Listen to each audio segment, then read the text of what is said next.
Il ritorno alla cosiddetta normalità è un processo irto di difficoltà, anche per la riapertura del CUP, il Centro Unico Prenotazioni dell'Ustral Serenissima.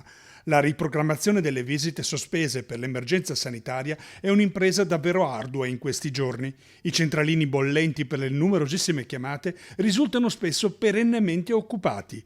Anche noi stessi in redazione abbiamo ricevuto chiamate di anziani e cittadini preoccupati per non riuscire proprio a prendere la linea.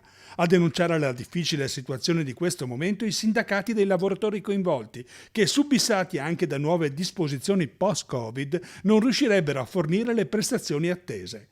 Per fronteggiare questo picco di richieste, la CGIL chiede il potenziamento del CUP e il personale sanitario. Chiediamo alla direzione sanitaria e all'azienda Centro Orizzonti che in questo momento gestisce questo servizio di attivare e di arrivare ad un tavolo con noi costante su come questo servizio adesso debba funzionare.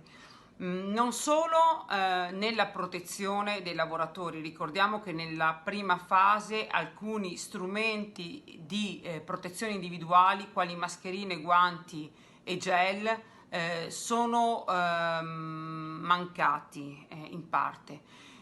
Di conseguenza, per evitare quindi di esporre a rischi inutili i lavoratori e di conseguenza anche i pazienti, è opportuno che si arrivi ad un tavolo, così come previsto dai decreti legislativi in tema di riaperture Covid-19, che questo comitato e il confronto sindacale debba essere più costante.